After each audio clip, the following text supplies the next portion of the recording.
Corona के लिए ज़िला झज्जर में हमने 23 तारीख से हमारी जो स्ट्रेटजी की रणनीति है वो थोड़ी सी चेंज करी है। उसके बड़े सकारात्मक परिणाम सामने आ रहे हैं, क्योंकि 23 तारीख से पहले हमने उन लोगों के सैंपल लिए थे जो विदेश यात्रा से आए थे या जो तबलीगी जमात से आए थे या जिनकी रेड जोन एरिया से कहीं बॉम्बे से या कहीं से महाराष्ट्र से जो बंदे आए थे उनके सैंपल प्लस में जो यहाँ के लोकल बंदे थे जो जिनको कोरोना टाइप ILI या कोई सिम्टम्स थे, सिम्टोमेटिक जो बंदे लग रहे थे,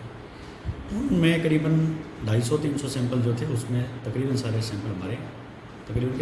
हमारे नेगेटिव थे। उसके बाद जैसा कि पड़ोसी राज्य दिल्ली से मालूम पड़ा कि वहाँ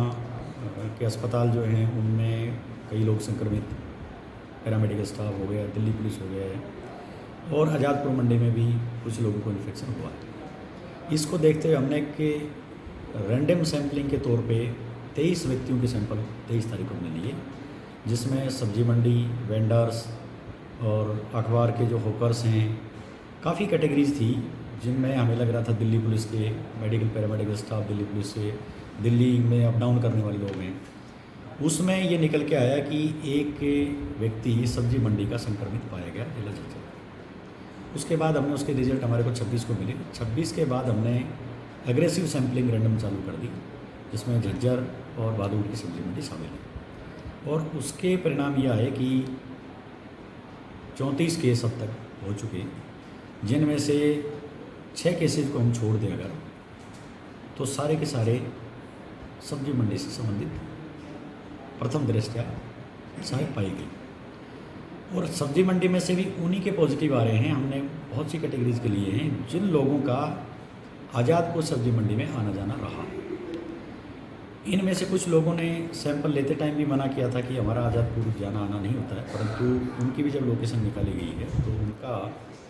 रोज़ का आज़ादपुर मंडी में आना जाना रहा है। तो निष्कर्ष से कुल मिलाकर के झज्जर जिले का ये निकला कि जितने भी केसेज हमारे पास आ रहे हैं वो तकरीबन दिल्ली से रिलेटेड हैं, दिल्ली से कनेक्टेड हैं, चाहे वो दिल्ली पुलिस में काम करते हों, चाहे दिल्ली किसी दूसरे विभाग में काम करते हो, चाहे स्वास्थ्य विभाग काम करते हो या आड़त का या और किसी प्रकार का कार्य जो वहाँ का जो हॉट स्पॉट है वहाँ से ये लोगों को आना जाना रहा है। इस कड़ी में हम 2000 से ऊपर सैंपल कर चुके, 250-300 सैंपल आज हो गए, तकरीबन हम 2500 के आसपास सैंपलिंग पहुँच जाएंगे। अब नेक्स्ट है कल से जो हम सैंपलिंग चालू कर रहे हैं वो उन लोगों की चालू कर रहे हैं जो आड़ती या किसान या सब्जी बोने वाला जो आज़ादपुर मंडी में गए हैं बेचने के लिए या इन जो हमारे जो पॉजिटिव केसेज हैं इन आड़तियों के पास कभी बेचने के लिए इनके कभी संपर्क में है। उसके बाद में हम हमारा रोहत टोल प्लाजा है, वहाँ भी ये ट्रक ड्राइवर्स जितने भी जाएंगे इनकी भी स्क्रीनिंग करेंगे और सैंपल्स लेंगे हम।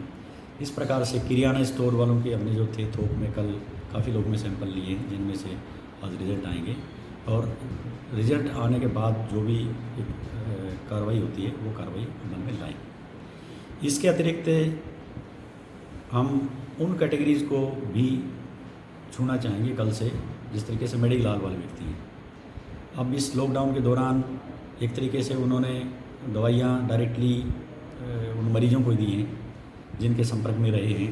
तो इनकी लिस्ट हमने ड्रग कंट्रोलिंग ऑफिसर से मांगी है और उनको निर्देशित किया है कि वो इन सभी का नज़दीकी स्वास्थ्य केंद्र में जांच करवाएं और अगर कोई उनमें से लगता है किसी के लक्षण लगते हैं तो उसकी सैंपलिंग करें। कुछ माइग्रेंट्स जो यहाँ से चले गए उनका हमने मेडिकल चेकअप कर दिया था। अगर माइग्रेंट्स से हरियाणा के माइग्रेंट्स हमारे पास आते हैं तो उनके लिए भी हमने यही प्लानिंग बनाई है कि उनका सबसे पहले मेडिकल चेकअप किया जाएगा। प्रशासन के द्वारा जो जहाँ भी उनको लाया जाएगा उस जगह में मोबाइल टीम भेज करके किया जाएगा एग्जामिनेशन। उस एग्जामिनेशन में कुछ मिलता है, पॉजिटिव फाइंडिंग मिलती है तो उनके सैंपलिंग की जाएगी। इस प्रकार से पूरे ज़िले की तकरीबन हेल्थ स्क्रीनिंग एक बार हम कर चुके हैं, दोबारा हमने चालू कर दी। उसमें प्रायोरिटी हमने हमारा जो लगता है कि यहाँ ज़्यादा संभावना है वहाँ पहले कर रहे हैं, जहाँ लग रहा है कम संभावना उसको हम बाद में। अभी रिपोर्ट हमारे पास कल की कुछ रिपोर्ट्स आ गई, बाकी कल की पेंडिंग है। परसों तक की ऑलमोस्ट सारी रिपोर्ट हमारे पास क्लियर हो चुकी है, जिनका अभी जो रिपोर्ट प्राप्त हुई ऑफिस वाले उनको मैच कर रहे हैं हमारे रिकॉर्ड के साथ में और उसके बाद जो भी लाइन लिस्टिंग होती है उसका कार्य करें।